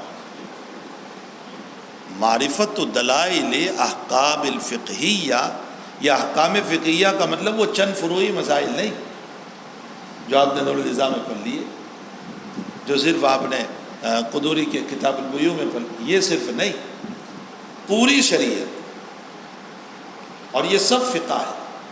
اور کیسے فقہ ہے؟ میں نے امام صاحب کی تعریف پیش کی، معرفت النفس ما لہا وما علیہا۔ تو یہ پوری زندگی کے ما لہا وما علیہا کے دلائل کو جاننے کے لیے علم حدیث کو ہم کر رہے ہیں، تو سمجھ میں آ گئی۔ اب یہاں سے ایک بات یہ معلوم ہو گئی کہ جب علم حدیث کو پڑھنے کی یہی غرض رہی تو جو بھی فقیہ ہوگا وہ محدث ضرور ہوگا، اس لیے کہ جب معرفت و دلائل احکام الفقہیہ تو وہ فقیہ ہے تو فقہ کے دلائل بھی تو اس کو معلوم ہوں گے، یعنی حدیث بھی تو اس کو معلوم ہوگی۔ تو جو فقیہ ہوگا وہ محدث بھی ہوگا۔ تو علامہ ابن خلدون نے جو نقل کیا کہ بعض لوگ یوں کہتے ہیں کہ امام ابو حنیفہ رحمۃ اللہ علیہ کو صرف 17 روایتیں یاد تھیں، ویسے بھی اب الزامی جواب یہ دیتے ہیں کہ حضرت امام صاحب کے 4000 استاذ تھے۔ آپ فرماتے ہیں کہ میں نے 4000 استاذوں سے علم حاصل کیا، تو اگر 4000 استاذوں سے ایک ایک روایت بھی حاصل کی ہوگی تو ویسے بھی 4000 ہو جاتی ہے۔ سیدھا سا مسئلہ ہے کہ اگر ویسے بھی دیکھا جائے تو 4000 روایتیں تو آپ کو ایسے ہی معلوم ہے، 4000 اساتذہ ہے آپ کے۔ یہ تو ایک الزامی جواب، حقیقت یہ ہے۔ اچھا، آپ کی مستقل کتاب مسند ابی حنیفہ، اس میں روایات ہیں ساری کی ساری جو مشیر ہے اس بات کی طرف کہ آپ محدث تھے۔ پھر آپ اتنے تمام مسائل پر فقہ کے اعتبار سے گفتگو فرماتے ہیں اور آپ صرف عقلی دلیل ہی پیش کرتے رہے اور آپ کے پاس نقل نہ ہو، یہ کیسے ہو سکتا ہے؟ فقیہ نہیں ہو سکتا جب تک کہ وہ محدث ہے، ضروری ہے۔ اسی لیے امام محمد رحمۃ اللہ علیہ فقیہ بھی ہے، محدث بھی، امام ابو یوسف فقیہ بھی ہے، محدث بھی، امام شافعی، امام احمد، امام مالک فقیہ بھی ہے، محدث بھی، سفیان ثوری، سفیان ابن عیینہ وغیرہ یہ سارے اکابر فقیہ بھی ہے، محدث بھی، امام بخاری رحمۃ اللہ علیہ فقیہ بھی ہے، محدث بھی۔ بعض لوگ تو یہ کہہ دیا کرتے ہیں کہ امام بخاری محدث ہے، صرف محدث نہیں، بہت بڑے فقیہ بھی ہیں، بلکہ آپ کے استنباط کا طریق ہی بڑا عجیب۔ جبھی تو مشہور ہے فقہ البخاری فی تراجمی. امام بخاری کا فقہ اگر دیکھنا ہے تو آپ کے ترجموں میں دیکھ لو، آپ کے ابواب میں دیکھو، تو آپ فقیہ بھی ہے محدث بھی. کوئی فقیہ نہیں ہو سکتا جب تک کہ وہ محدث ہے. تو اب ایک واقعے کی طرف اشارہ کروں جو آگے چل کر امام بخاری کے حالات میں آئے گا، لیکن یہاں مناسبت سے اشارہ کروں. فخر الدین زیلعی رحمۃ اللہ علیہ نے شرح کنز کے اندر ایک واقعہ لکھا ہے کہ امام بخاری رضی اللہ تعالیٰ عنہ سے یہ مسئلہ پوچھا گیا کہ دو بچوں نے ایک بکری سے دودھ پی لیا، یعنی ایک بکری کا دودھ پیا تو رضاعت ثابت ہوگی کہ نہیں؟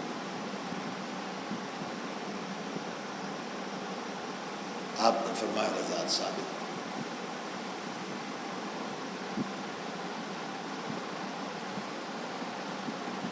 یہ سراسر فقہ کے خلاف ہے مسئلہ. کہاں لکھا ہے فخر الدین زیلعی نے یہ واقعہ؟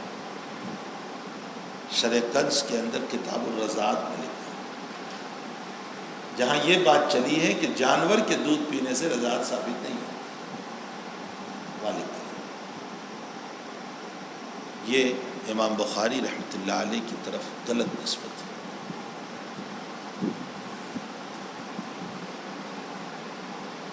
اور وجہ غلط نسبت کی یہ ہے کہ میں نے ابھی بتایا کہ جو محدث ہوتا ہے وہ فقیہ بھی ہوتا ہے، جو فقیہ ہوتا ہے وہ محدث بھی ہوتا ہے. الا ماشاء اللہ بعض محدثین ایسے ہیں کہ جو فقیہ تھے لیکن وہ اعلیٰ مرتبے پر تھے. بعض محدثین وہ حدیث کے باب میں بہت اعلیٰ تھے لیکن فقہ کے باب میں غیر فقیہ، جیسا کہ نزل اللہ عن سمع مقالۃ. اور بعض فقہاء ایسے گزرے ہیں کہ فقہ کا مقام بہت اعلیٰ تھا لیکن باب حدیث میں وہ اس مقام پر نہیں تھے.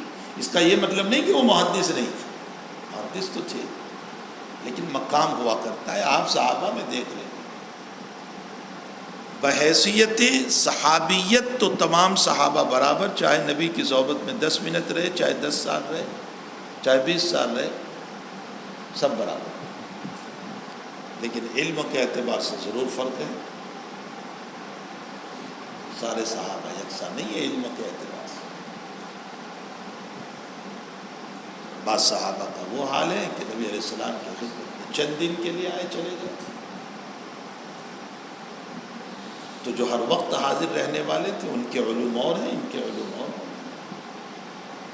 ان کو ناسخ و منسوخ کا بھی پتہ نہیں چل سکا، وہ تو چلے گئے. پھر کتنے صحابہ ہیں جو ایمان لائے اس کے بعد روانہ ہو گئے، پھر اس کے بعد واپسی کا مسئلہ بھی نہیں رہا. نبی علیہ السلام کے پاس حضرت وحشی بحیثیت صحابیت ہمارے سروں کا تاج ہے، وہ اشکال، کبھی ان کی توہین ہم نہیں کر سکتے. لیکن بحیثیت علمیت آپ دیکھ لیں، کوئی روایت نہیں آپ سے، بلکہ نبی کے سامنے تک نہیں بیٹھ پائے، حضرت نے منع کر دی. صحابیت پر کوئی اشکال نہیں، مقام اپنی جگہ، لیکن علمیت میں ضرور فرق رہے. بلکہ بعض مرتبہ تابعین کے علوم وہ ہوا کرتے ہیں جو صحابی سے زیادہ ہو جاتے ہیں. یہی وحشی رضی اللہ تعالیٰ لے لیں، صحابی رسول ہے لیکن باب حدیث میں کچھ نہیں. اس کے مقابلے میں تابعی کا مقام دیکھو، عمر ابن عبدالعزیز کا لے لو یا دیگر تابعین کا لے لو کہ ان کے علوم ان سے کہیں زیادہ فائق. تو بحیثیت صحابیت صحابہ پر کوئی کلام نہیں، لیکن علمیت میں مراتب ہیں. لیکن مراتب کا یہ مطلب نہیں ہے کہ ہم ان کے علمی مرتبے کو اس انداز سے بیان کریں جس سے ان کی تنقیص ہو جائے. ہم یہ تو کہہ سکتے ہیں کہ عبداللہ ابن مسعود فقیہ صحابہ ہیں، صحابہ میں بہت بڑے فقیہ، لیکن ہم یہ نہیں کہہ سکتے ہیں کہ ابو ہریرہ فقیہ نہیں تھے. یہ غلط ہے. تو سمجھ میں بھی آ رہا ہے. یہی بات مولانا سلمان ندوی کی سمجھ میں نہیں آئی، اور انہوں نے اس انداز سے کلام کیا کہ دوسرے صحابہ کی تنقید کر دی۔ حضرت حسین کی تعریف اپنی جگہ کہ وہ نبی رہے رسول ہے، نواز رسول ہے، ان کے فضائل مناقب ساری باتیں اپنی جگہ، اس پر کوئی کلام نہیں ہو سکتا ہے کہ نبی رہے رسول ہے۔ فاطمہ کے چہیتے ہیں، حضور کے چہیتے ہیں، من آزا فقد آزانی آپ نے فرمایا، ریحان عطایا فرمایا، میرے پھول ہے یہ۔ لیکن مناقب حسین پر گفتگو کرتے ہوئے معاویہ پر تنقیص کر دینا اور تنقید کر دینا، اس کی اجازت نہیں ہو سکتی۔ ان کی صحابیت اپنی جگہ، اور یہاں تک کہہ دینا کہ معاویہ گویا صحابی کے مقام پر ہی نہیں رہے۔ آپ کو کس نے سرٹیفکیٹ دے دیا صحابیت سے نکالنے کا؟ 14ویں صدی میں آ کر آپ کو کس نے اجازت دے دی کہ جس کو نبی نے اپنا صحابی کہا ہو؟ بخاری شریف میں آپ کرو کہ ذکر معاویہ، امام بخاری باب قائم کریں گے مناقب صحابہ کا، وہاں ابن عمر رضی اللہ تعالیٰ عنہ کے خادم یا شاگرد ابن عمر کو جا کر کہہ رہے انظروا الی معاویہ، معاویہ کو دیکھو، وہ ایک رکعت وتر پڑھتے، یعنی ایک رکعت علیحدہ پڑھتے۔ تو ابن عمر کا جواب سنو، آپ نے فرمایا اترک فإنہ صحابی رسول اللہ صلی اللہ علیہ وسلم، چھوڑ دو، وہ نبی کے صحابی ہیں۔ تو ابن عمر تو ان کو صحابی رسول سے نکال نہیں رہے، آپ 14ویں صدی میں آ کر ان کو نکال رہے ہیں صحابی رسول سے۔ آپ کو کیا حق پہنچتا ہے کہ آپ صحابی رسول کی فہرست سے نکال دیں؟ تو حقیقت یہ ہے کہ مقام صحابیت کے اعتبار سے تو ان کے درمیان کوئی فرق نہیں ہے۔ صحابۃ کلہم عدول، یہ ان کی صحابیت پر ہوگا تو سمجھ میں بھی آ رہا ہے، صحابۃ کلہم عدول کا تعلق ان کی صحابیت پر ہے۔ علم میں مراتب ضرور ہے، آپ یہ نہیں کہہ سکتے ہیں کہ سارے صحابہ کا علم سب برابر تھا۔ ظاہر سی بات ہے کہ جس نے 20 سال صحبت پائی، 30 سال صحبت پائی نبی علیہ السلام کی، ان کے علوم زیادہ ان لوگوں کے مقابلے میں جو بہت قلیل مدت نبی اکرم صلی اللہ علیہ وسلم کی صحبت میں رہے۔ تو میں یہ کہہ رہا تھا کہ فقہ، امام بخاری رضی اللہ تعالیٰ عنہ فقیہ بھی ہے، محدث بھی۔ فخر الدین زیلعی نے یہ جو نقل کر دیا واقعہ کہ امام بخاری سے کسی نے سوال کیا کیا ایک بکری کا دودھ پینے سے رضاعت ثابت نہیں کی؟ آپ نے فرمایا ہاں ثابت ہو جائے، یہ غلط ہوا۔ پھر آپ فقیہ کہا ہے، آپ محدث بھی ہیں، آپ فقیہ بھی ہیں، آپ مفسر بھی ہیں، تو کیا آپ کے سامنے حرمت علیکم امہاتکم کی آیت نہیں تھی بخاری کے سامنے؟ تمہاری مائیں حرام، تو بکری ماں ہے۔ اللہ کہتا ہے حرمت علیکم امہاتکم، تمہاری مائیں حرام۔ اس میں آگے چل کر کے آپ کرو گے کہ ماؤں کے دودھ پر گفتگو ہو رہی ہے، نہ کہ جانوروں کے دودھ پر، اس لیے حقیقتاً یہ واقعہ ہی غلط ہے۔ اور تعجب یہ ہے کہ ہمارے سارے فقہائے احناف نے اس واقعے کو نقل کی۔ فخر الدین زیلعی تو ٹھیک ہے پیچھے آئے، ابن عمام بھی نقل کر رہا، فتح القدیر اتنا بڑا بیرسٹر ہے احناف، وہ بھی نقل کر رہا۔ اور سب سے پہلے یہ غلطی ہوئی جس نے اس بات کو نقل کیا ہے وہ علامہ سرکسی المبسوط، آپ نے سب سے پہلے نقل کر دیا اور سارے لوگوں نے اعتماد کر لیا مبسوط کو اور اپنی اپنی کتاب میں اس کو درج کر دیا، حالانکہ یہ واقعہ جھوٹ کا پوت ہے، یہ نسبت ہی غلط ہے بخاری کی۔ بہرحال ایک غرض و غایت بیان کی گئی، معرفت دلائل الاحکام الفقہیہ۔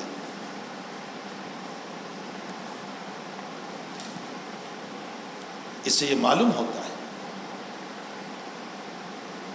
کہ ہم حدیث شریف کو اس لیے پڑھتے ہیں تاکہ احکام فقہیہ کے دلائل معلوم ہو۔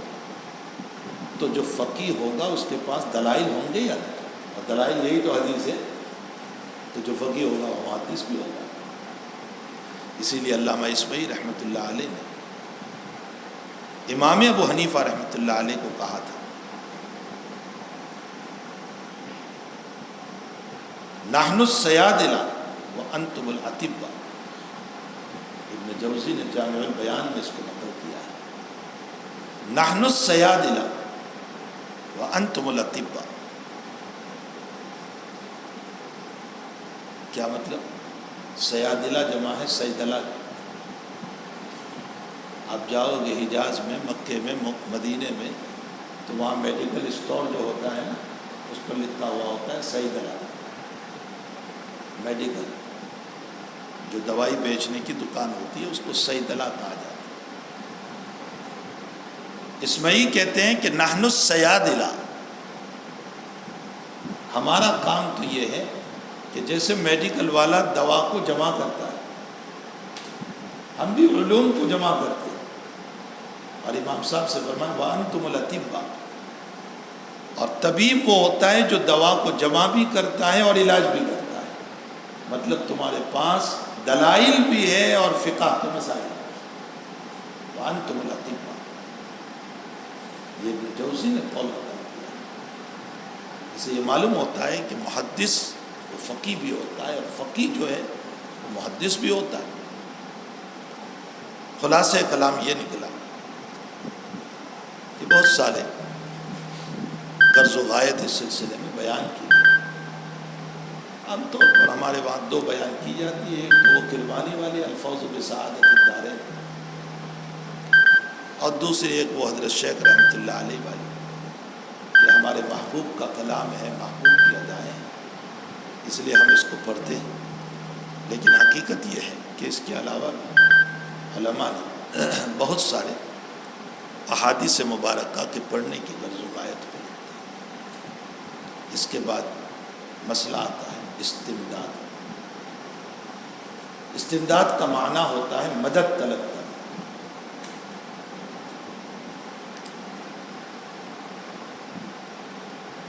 جیسے دنیا میں ہم دوسروں سے مدد طلب کرتے ہیں.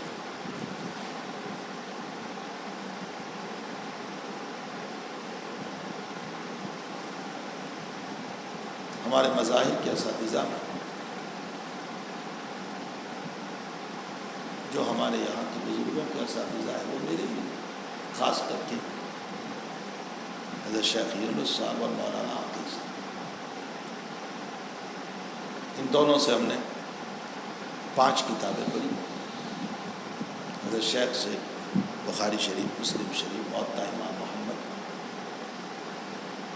اور مولانا عاقل صاحب سے ابو داؤد شریف، نسائی شریف، اور موطا امام مالک کے کچھ ابواب.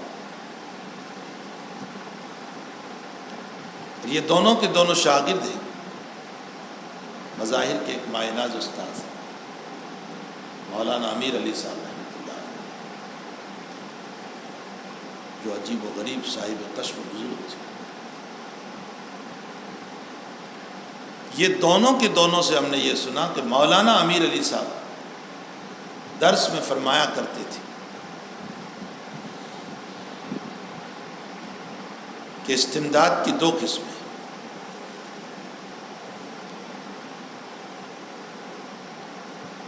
استمداد فی التدوین اور استمداد فی التعلیم. مدد طلب کرنا تدوین میں،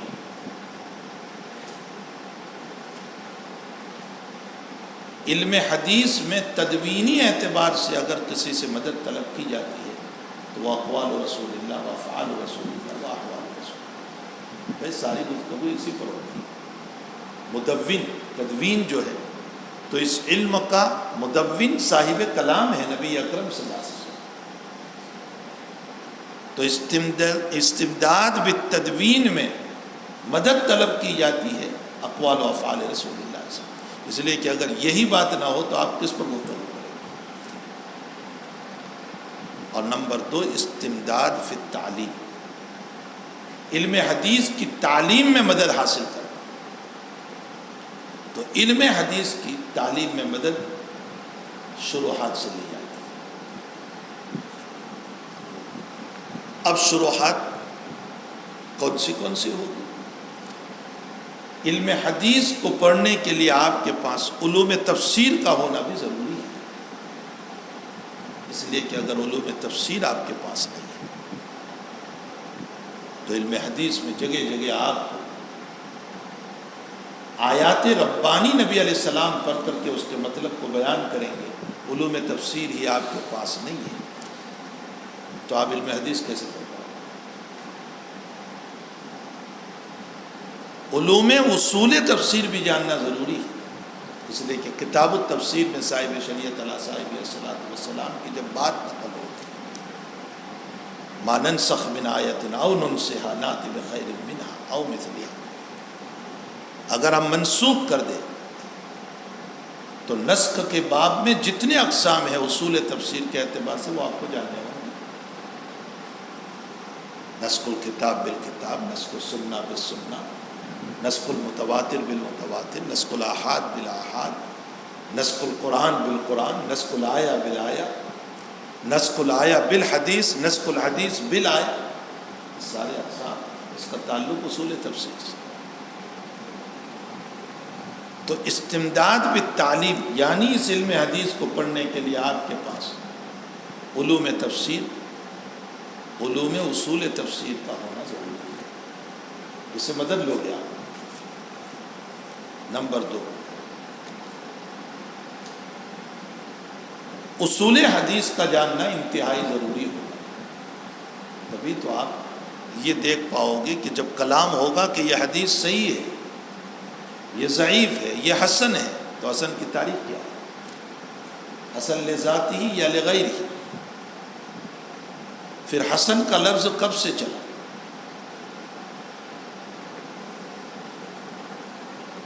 لفظ حسن جو ہے وہ حدیث شریف کے باب میں کب سے چلا ہے؟ تو اصول حدیث کا جاننا ضروری ہے۔ علم و درایت الحدیث کی بھی ضرورت ہے، جب راوی پر کلام ہوگا تو اگر آپ کے پاس درایت الحدیث ہی کا علم ہے تو آپ کیسے پڑھ پاؤ؟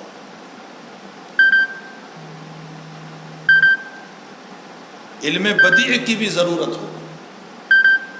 علم بدیع کا معنی ہوتا ہے بوقت ضرورت بقدر ضرورت کلام کرنا، جیسے جامع تعریف آپ کو کہیں ملے علم بدیع، یہ ہمارے حضرت مولانا وقار علی صاحب رحمۃ اللہ علیہ کی تعریف، مظاہر علوم کے ہمارے ماہناز استاذ کی مختصر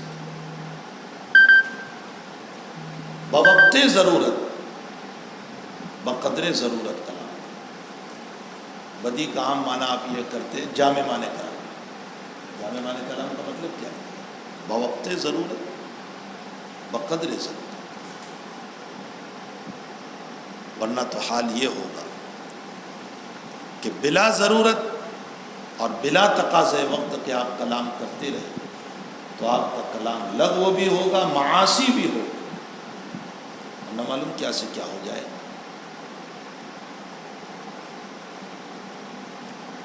نبی اکرم صلی اللہ تعالی علیہ وسلم نے حضرت معاذ رضی اللہ تعالیٰ عنہ کو فرمایا کہ اپنی زبان کی کھیتی جس طرح چاہے نہ کاٹو، یعنی زبان جس طرح چاہے استعمال نہ کرو۔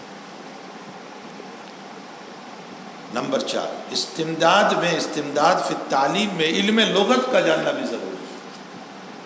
اگر آپ کے پاس لغت کا علم نہیں ہے تو آپ حدیث شریف کا غلط ترجمہ کرو گے۔ مقدمہ مسلم میں آپ پڑھو گے، ایک روایت آتی ہے نہا رسول اللہ صلی اللہ علیہ وسلم عن الحلقہ، حلقہ ہے یوم الجمعہ، جمعہ کی نماز کے موقع پر نبی علیہ السلام نے حلقے بنا کر بیٹھنے سے منع فرمایا، ایک حلقہ یہاں ایک یہاں، اس طرح میں، اس لیے کہ سب کو خطبہ سننا ہے تو سارے لوگ متوجہ رہے، اپنی جگہ بیٹھ گئے۔ محدث صاحب کو علم لغت کا پتہ ہی نہیں تھا، علم اعراب کا پتہ نہیں تھا۔ نہا رسول اللہ صلی اللہ علیہ وسلم عن الحلق یوم الجمعہ، تو وہ جمعہ کے دن کبھی حلق نہیں کرا، تو کسی نے کہا آپ کیوں جمعہ کو حلق نہیں کراتے؟ کہا حضور پاک صلی اللہ علیہ وسلم منع فرمایا۔ ابو داؤد شریف میں روایت ہے،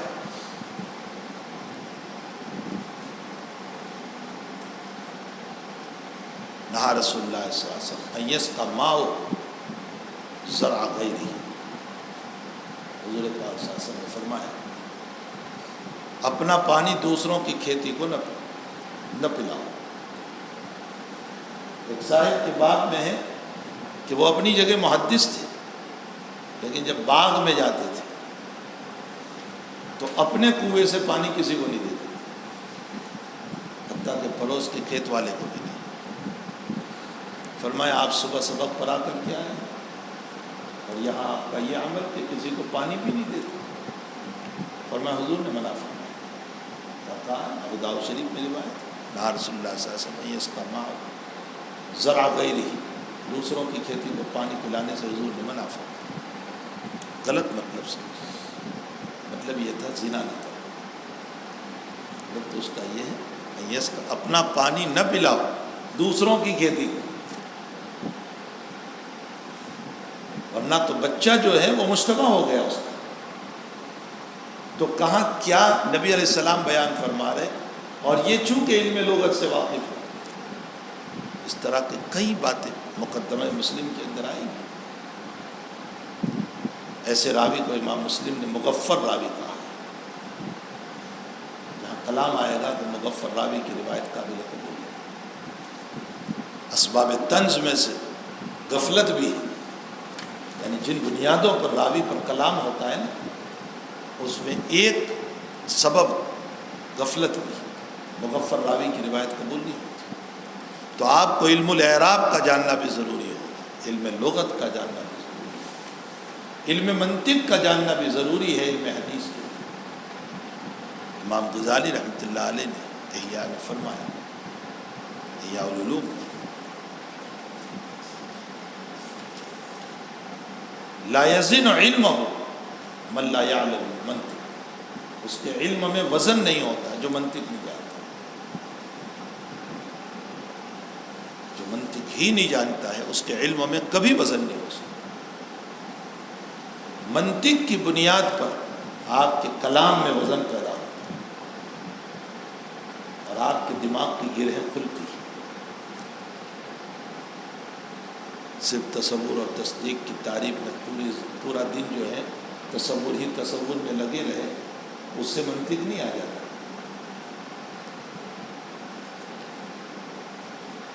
ان قضایا کو جاننا، اور قرآن میں جگہ جگہ آپ کو منطق ملے گی، احادیث مبارکہ میں منطق ملے گی۔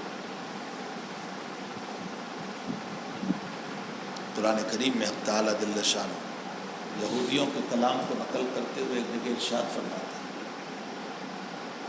ما انزل اللہ علی بشر من شیء، اللہ تعالیٰ نے کسی نبی پر کوئی کتاب نہیں اتاری۔ ما انزل اللہ علی بشر من شیء، کسی نبی پر کوئی کتاب نہیں۔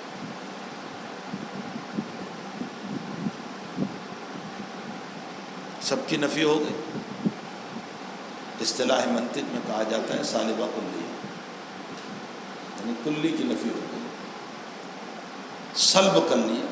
ما انزل، اللہ تعالیٰ آگے جواب دیتے ہیں، قل، پیغمبر آپ ان کو کہیے، من انزل الکتاب الذی جاء بہ موسیٰ، اس کتاب کو کس نے اتارا جو موسیٰ لے کر آئے تھے۔ موسیٰ کے باب میں نزول کتاب کا اس بات کیا، یہ ہو گیا موجب جزیہ، جز کو ثابت کیا اللہ نے، اور اس موجبہ جزیہ سے سالبہ کلیہ کو توڑ دیا۔ جب موسیٰ پر نزول کتاب کا مسئلہ ثابت ہو گیا تو دیگر انبیاء پر بھی نزول کتاب کا مسئلہ ثابت ہو گیا۔ اسی کو آپ منطق میں پڑھتے ہیں کہ موجبہ جزیہ سے سالبہ کلیہ ٹوٹ جاتا ہے۔ یہ دیکھیے قرآن، سیدھی سی مثال ہے۔ اسی کو آپ اصول فقہ میں چلے جاؤ گے تو وہاں آپ کو ملے گا کہ ایک عموم ہوتا ہے جس میں ایک عام معنی ہوتا ہے، اس کے مقابلے میں کوئی خاص مسئلہ ثابت کر کے عام کو توڑ دیا جاتا ہے کہ آپ نے عمومی طور پر جو اس بات فرمایا تھا یا نفی کی تھی، اس کے بالمقابل تو یہ آ گیا۔ تو جب تورات کا ہونا نزول من اللہ ثابت ہو گیا تو ایک کا ثبوت دوسروں کے لیے بھی ثبوت ہو جائے گا، تو اب دیگر کتابوں کے باب میں ظن پیدا ہو گیا۔ اسی لیے اصول فقہ میں آپ پڑھتے ہیں کہ عام بعد الخاص ظنی ہو جائے گا، پہلے قطعی تھا بعد میں ظنی ہو گیا، اس لیے کہ ابھی اور بھی نکلنے کے احتمالات ہیں۔ یہ تو ایک چور پکڑا گیا، ابھی دوسرا بھی پکڑا جائے گا، بہتر اس میں ممکن ہے کہ دوسرا بھی نکل آئے، تو اب وہ ظنی بات ہو گئی تمہاری۔ تو امام غزالی رحمۃ اللہ علیہ فرماتے ہیں کہ تمہارے علوم میں وزن پیدا نہیں ہو سکتا جب تک کہ تم علم منطق کو نہ پڑھو۔ معلوم ہوتا ہے علم منطق کا پڑھنا بھی ضروری ہے۔ خلاصہ کلام یہ نکلا کہ ان تمام کا تعلق استمداد بالتعلیم سے، آپ کو تعلیم کے لیے ان تمام علوم کو جاننا ہوگا، اسی کے ساتھ ساتھ علم نحو کو جاننا ہوگا مضبوط طریقے، علم صرف کو جاننا ہوگا مضبوط طریقے، علم اشتقاق کو جاننا ہوگا مضبوط طریقے۔ علم صرف اور ہے، علم اشتقاق اور ہے، دونوں میں فرق ہے۔ علم صرف تو وہ ہے فعل فعل فعل جو آپ کرتے ہیں، اور علم اشتقاق کا معنی یہ لفظ کس سے مشتق ہو کر کے نکلا ہے، اس کا مشتق منہ کیا ہے، یہ ایک مستقل علم ہے۔ ان تمام علوم کو جب تک آپ نہیں، اسی لیے تو اسماعیل رحمۃ اللہ علیہ فرماتے ہیں انی اتخوف علی من لم یصلح العبارہ من الحدیث ان يدخل فی روایہ من کذب علی متعمدا فلیتبوأ مقعدہ۔ اسماعیل کہتے ہیں مجھے خوف ہے اس بات کا کہ جو عبارت کو صحیح نہیں پڑھتے، جہاں رفع پڑھنا ہے وہاں نصب پڑھ دیتے، جہاں نصب پڑھنا ہے رفع پڑھ دیتے، مجھے خوف ہے کہ اس کا ترجمہ بدل جانے کی بنیاد پر گویا اس نے نبی علیہ السلام کی طرف ایک غلط نسبت کر دی، تو کہیں اس روایت کی وعید میں داخل نہ ہو جائے کہ حضور نے فرمایا جس نے میری طرف جھوٹی نسبت کی وہ جہنم میں جائے۔ یہ اس میں ہی کہہ رہے ہیں۔ ظاہر سی بات ہے کہ اس وعید سے بچنے کے لیے بھی آپ کے پاس علم نحو کا ہونا ضروری ہے۔ بہت سارے طلباء کا حال یہ ہوتا ہے کہ علم نحو و صرف سے واقفیت نہ ہونے کی بنیاد پر لہن جلی کرتے ہیں، غلط عبارت پڑھتے ہیں، جس کی وجہ سے معنی بالکل بدل جاتا ہے۔ بجائے فاعل کے آپ نے مفعول پڑھ دیا، ظاہر سی بات ہے معنی بدل جائے گا، اور بجائے مفعول کے آپ نے فاعل پڑھ دیا تو معنی بدل جائے گا۔ تو اس کا مطلب آپ نے نبی کی طرف غلط، اگرچہ صراحتاً تو ہم یہ نہیں کہہ سکتے ہیں کہ اعراب کا غلط پڑھنے والا اس میں داخل ہوگا، اسی لیے اس میں ہی کہتے ہیں مجھے خوف ہے تو کہیں اس وعید میں داخل نہ ہو جائے۔ تو صحیح عبارت کو پڑھنے کے لیے آپ کے پاس علم نحو ہونا چاہیے، علم صرف ہونا چاہیے، علم اشتقاق ہونا چاہیے، علم معانی ہونا چاہیے، علم بدیع ہونا چاہیے، علم منطق ہونا چاہیے، علم تفسیر ہونا چاہیے، اصول تفسیر ہونا چاہیے، اصول حدیث ہونا چاہیے، علوم فقہ ہونے چاہیے آپ کے پاس۔ یہ سارے علوم استمداد بالتعلیم فی الحدیث، ان سارے علوم سے مدد لیا تو سمجھ میں بھی آ رہا ہے۔ تو استمداد فی التدوین وہ تو اقوال و افعال رسول اللہ، استمداد فی التعلیم کا مطلب ان تمام چیزوں سے استفادہ کرنا۔ حکم شرعی، حکم شرعی کا مطلب یہ ہوتا ہے کہ اس فن شریف کا شرعی حکم کیا ہے۔ اگر کوئی اس علم کا پڑھنے والا نہیں ہے تو وہاں پر اس علم کو حاصل کرنا فرض عین ہے۔ مثلا علاقے کا علاقہ خالی اور کوئی پڑھنے والا نہیں علم حدیث کی، تو اس صورت میں آپ کے لیے پڑھنا فرض ہے۔ اور اگر پڑھنے والے موجود ہیں تو پھر آپ کے لیے واجب علی الکفایہ ہے، ضروری نہیں، بس چند پڑھنے والے ہیں وہ کافی ہو جائے، کفایہ کا معنی کافی ہو جائے، وہ کافی ہو جائے۔ اس لیے اس صورت میں سب کے لیے پڑھنا کوئی ضروری نہیں ہے. کچھ لوگ پڑھے جو ذہین ہو، جو فقیہ ہو، جو اس کے اندر رسوخ رکھتے ہو، جس کو شوق ہو، جس کے پاس یہ سارے علوم ہو جو بھی میں نے نقل کی استمداد وہ پڑھے. باقی یہ جو مدرسوں میں آج کل بھیڑ بھاڑ کے مسئلے ہو گئے صرف بیان کرنے کے لیے کہ ہمارے وہاں 700 طلبا اور 800 طلبا اور 4000 طلبا اور 2000 طلبا، اور باقی یہ پوچھا جائے کام کے کتنے ہیں، کچھ بھی نہیں. مجھے انگلینڈ میں کسی نے یہ سوال کیا تھا کہ مولانا یہ سارے مدرسے والے جو آتے ہیں وہ اپنی کوانٹٹی بتاتے ہیں، کوالٹی تو بتاتے نہیں. کوانٹٹی بتا رہے ہیں کہ 500 ہے، 1000 ہے، 2000 ہے، کوالٹی کیا ہے وہ تو بتاتے نہیں کوئی. اور آنے والے مہمانوں کو ہم عمارتیں بتاتے ہیں بڑی خوبصورت، لیکن تعلیم تو ہم کوئی بتاتے نہیں کہ تعلیم کیا ہے. اور اگر تعلیم بتائی تو وہ مخصوص قسم کے طلبہ ہوتے ہیں، انہیں کو بلا لیا جاتا ہے، جو 2-4 ہوتے ہیں اچھا پڑھنے والے، بس جو بھی آتا ہے اسی کو پیش کر دیا جاتا ہے.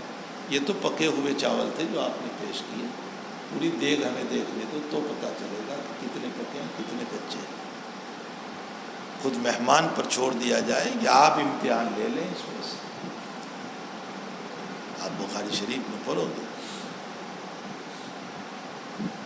مستقل اس پر ایک واقعہ ہے عبداللہ بن مسعود رضی اللہ تعالیٰ عنہ کے شاگردوں کا کہ آپ درس دے رہے تھے اور اتنے میں ایک صحابی آ گئے، اس وقت مجھے نام ان کا مستعجل، وہ یوں کھڑے رہے اور سب کو دیکھا ابن مسعود کے طلباء کو، اور پھر کوئی مسئلہ پوچھا تو ابن مسعود نے فرمایا کسی کو بھی پوچھ لو. یہ نہیں کہا ان کو ہی پوچھو، کسی کو ہی پوچھو. تو حقیقت یہ ہے کہ حکم شرعی یہ ہے کہ کوئی پڑھنے والا نہ ہو، تب تو فرض ہے نہ واجب الکفایہ ہے. چند ذہین طلباء کا پڑھ لینا یہ کافی و شافی ہے. تو آج کے سبق میں نے 4 باتیں ذکر کی. نمبر 1 فضائل، نمبر 2 غرض و غایت، نمبر 3 استمداد، اور نمبر 4 حکم شرعی.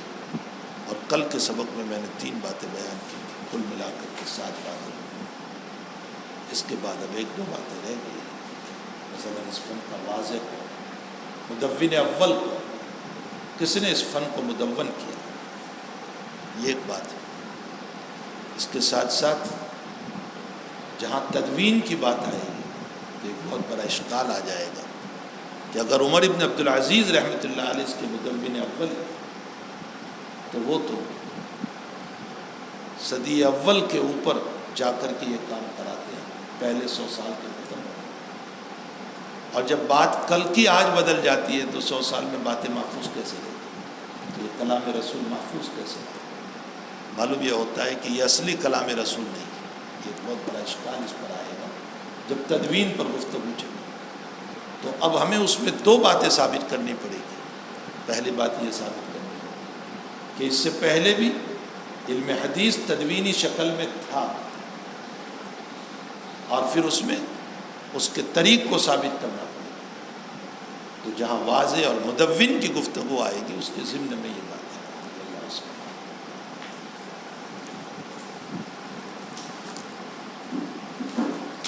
اللہ